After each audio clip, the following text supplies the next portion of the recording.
Hey legends, and a big warm welcome back to the Wealth Yogi channel. Seb Williams here with you today, and in this video I'm going to share with you the 3 reasons why your Instagram isn't growing and what you can do about it to make sure that you are on that growth trajectory so that you can reach those people, reach those goals. But before we dive into that good stuff, let's hit the show reel.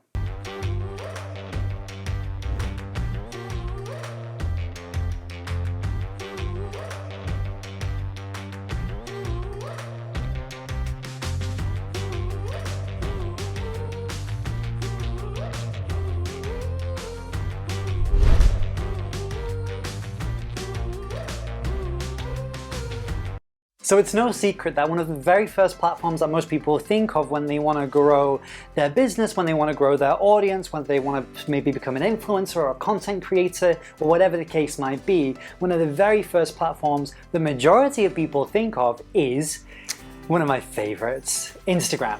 And rightly so. It's one of the biggest social media platforms in the whole wide world, and there's so much that you can do with Instagram in a very easy way to actually grow your reach, grow your following, and grow your conversion. Everything we always teach here on the Wealth Yogi channel, I want you to write this in your notes, is always conversion focused.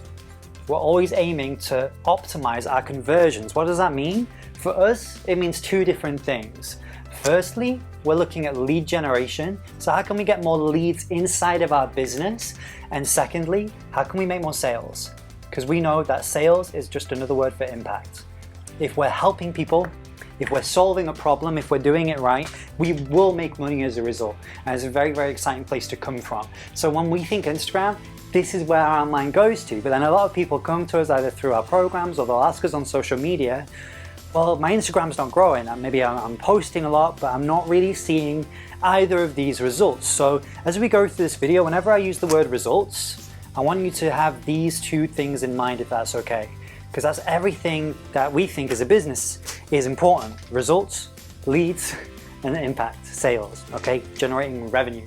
Because we know that revenue only comes as a result of us having done the thing that we set out to do, which is to help somebody. So what are the 3 mistakes that we see people making that can improve your growth, that can improve your amount of leads that you're getting and the amount of sales that you're making, okay? So first up, we have 3 things we're going to share with you today. First up, we have recency, which I believe is an actual word, though I may have made it up. Maybe in the comments you can let me know. But we're talking about recency. So what do I mean by that? I mean, how long ago, when was the last post you made? Was it today? Was it 5 minutes ago? Was it a week ago? Was it a month ago? Was it longer ago than that? Recency is something that the algorithm on Instagram, it values very, very highly. It will typically only show posts up to 48 hours old. Anything over that, it will be a surprise if that comes up in your newsfeed. Sometimes the caveat is we do see something maybe we posted a week or so ago. We've had this on our accounts, we've had it with our students. Maybe they posted something about a week ago, and then whatever, maybe for example they were doing a reel. Reels are flavors of the month right now. Obviously if you're not doing video content, not doing reels, you're missing out on a big part of your Instagram strategy. And maybe if you want us to do a video on how we do reels, how we leverage that, and how we get leads and sales off the back of them, then just type reels below, and maybe if there's enough comments we can certainly talk about that. But we see it sometimes where the sound that you use on your reel, maybe it wasn't going too viral back, then a week ago when you posted, but now somebody else has done it, it's gone viral, and that same sound that you're using, you're kind of piggybacking off of somebody else's virality, which means that even though you're not so recent with the content, you can still get the exposure. But typically for normal posts, for your stories, for things on your feed, for sort of photos rather than reels, recency is very, very, very important. The more recent you can be, the better. And obviously what goes hand in hand with that is consistency. Yeah? Consistency, you've heard it before, it's no secret, it really is key. So if you can't have high recency, I should say, without having the consistency that goes along with it. So what we actually recommend is post at least once a day. Once a day on your feed, whether that's a reel, which would absolutely recommend leaning into because they are so hot right now for organic traffic, or whether it's a photo. Quotes, captions work so well. Not so much carousels, and the reason that, although they can absolutely work, but the reason that we don't actually lean into that, recommend that, is quite often they're very time consuming to make. So we prefer what's quick content so that we can be efficient with our time, so that we can be efficient in terms of getting results as well. Efficiency is something that we're always looking at. So reels, quotes, captions, pictures of your lovely face or whatever your brand is about. If you're doing personal branding, then obviously people want to get to know you, so let them see you. Once a day on your feed with those types of posts, and then on your stories as much as possible. Now, I say that, some people will be posting every minute of every day. That could be possibly too much, right? But there is something very exciting for people to be able to see that behind the scenes of what it is that you're up to, what it is that you're doing. You know, like there's a reason reality TV shows are so popular. This is the kind of relationship building, the rapport you're able to build with people with your stories. You're able to bring them with you on the journey. And something we always just recommend is just document, don't create. Gary Vee talks about this all the time. You want to document, you don't want to create. Because then people always ask, well, I don't know what content to come up with, and you're just trying too hard to invent something.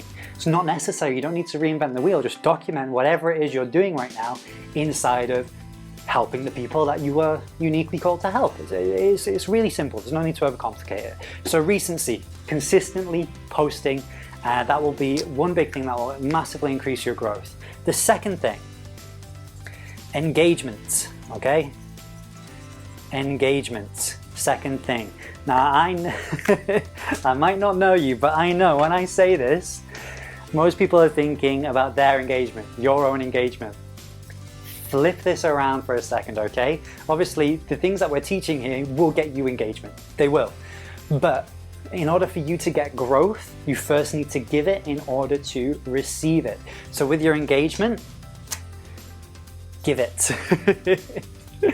Give it out, okay? When was the last time you opened up your Instagram and engaged with other people's content? Genuinely. I'm not talking about follow on follow or any of that nonsense where it's impersonal. I'm talking about real, genuine. When did you open your phone and leave a meaningful comment or reply to somebody's story with a meaningful message? When was the last time you did that? And again, this does tie into the recency. You'll see that it always feeds back, right? But if you can, before you post, drive engagement on other people's content, you will sort of appear within the algorithm, if that makes sense, right? You're like putting yourself out there on the map, saying to Instagram, hey, I'm here, I'm a player, I'm on this game, right? I'm on this map playing this game with these people. So if you can engage with ideally your, what you call your client avatar, your dream client, if you can engage on their profiles, maybe they know you, maybe they don't. But it's going to put you in the mix of things, if that makes sense. Imagine like there's this big cooking pot going, and this is the Instagram cooking the algorithm, right? Like, who shall we dish up today?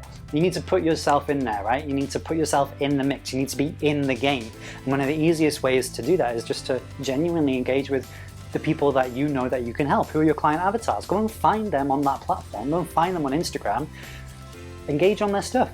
And if you do that before you post, again, you will see a spike in your own engagement. If you give first, you will then receive. Last, but by no means least, tip number 3, relevance, okay? Relevance. What do I mean by this? Think back to your client avatar. How relevant is the content that you're posting to this person? Does it actually solve the problem that they have? Let's give an example. Say that I'm a fitness coach. I help dads get rid of the dad bod and get six-pack abs, right? Now, if I go out there and start posting about, I don't know, Pokemon, I mean, I love Pokemon, but does that really have much to do with my client avatar? Probably not. Are all of my client avatars going to relate to that content? Probably not. Does it speak into any of their pain points? Probably not. You get the idea, right? It needs to be relevant to the problem that you're solving. And the majority, you're never going to please everybody, but the majority of your people that you would consider your client avatars need to be able to relate to it. Now, there is a caveat to this, as there is to most things. We have something that we actually recommend people have, which are called branding pillars. Because then this is how you stand out within the market. Because again, using the fitness coach example, loads of fitness coaches out there. Is there enough abundance for everybody to win and succeed? Yes, absolutely. But does that mean you still want to stand out? Yeah, of course you still want to stand out. So how do you do that? If all your content is just, hey, macros this, hey, exercise that, you're just singing the same song as everybody else. You're not doing anything different. What makes you different is you. You being uniquely yourself is your superpower. That's how you will relate to people. Now, I could talk about Pokemon if I was a fitness coach. And I could bring it back, I could circle back somehow to my client avatar. If I can combine those two things, then I'm winning, if that makes sense, right? Because not every fitness coach out there is going to be talking about Pokemon, but the clients, how do I say, some of the clients out there will love Pokemon and they'll be interested in losing the dad bod and getting six-pack abs. So it's a smaller subset of this niche, but I know I can serve these people even better because we have more in relation with one another. We have more in common with one another. So it's like walking a tightrope, right? You don't want to be too obscure that what you're posting about just never ever comes back to solving the problem that they have, but you do want to whack your personality in there. Now, I think an even better example, because maybe we got lost on a bit of a Pokemon train, is I'm a digital marketer, right? I help people grow and scale their online businesses. I help them generate more leads, generate more sales, do it all on autopilot. Now, in my branding pillars, for example, our business, our freedom, our family, is music is a big one of them. I used to be a professional musician. So on my Instagram, every single day, I do what I call a daily noodle. What is a daily noodle? Who knows? That is where I sit down and I play a song at the piano, or I get the guitar and I play a song. Does it have anything to do with my client avatar's problem? No. But what does it do? It allows them to get to know me, and for them to decide, is this person somebody who I can relate to, somebody who I would actually enjoy learning from, enjoy working from? It allows them to make that decision. But I post that kind of content in and around all of the problem solving, the pain to pleasure content that actually helps my client, if that makes sense. So if you go to my Instagram, you'll see all the stuff that I'm posting where I talk about how to have an online business, how to market, how to automate, how to make sales online, all of that stuff, right? But then in little glimpses of it, in pockets of it, there is my personality shining through. So if you can balance those two, and it takes a little bit of figuring out, because some people, they just dive all in on the Pokemon thing and they forget about the problem solving thing for their clients, right? Just as a as an extreme example, okay? But hopefully you can see if you bridge these two gaps, you're actually winning, because then you will hit, like, people will see the content, they'll be able to go, oh, this person can solve a problem for me, but they'll be able to see that you are a person, like an individual that they can relate to as well, not just on the problem that they want solving, but as a human to human level. So if you can get these three things, recency, engagement, and relevance on lock, and it's so simple, then you will see growth in your Instagram. You will see more leads and you will see more sales, i.e. more impact. So if you found this valuable whatsoever, make sure to give it a thumbs up, make sure to hit that subscribe button, and of course that notification bell next to it, meaning that you won't miss out on any of these other videos that we're putting out there. But for now, thank you so much for tuning into this video. Good luck with your Instagram and stay blessed.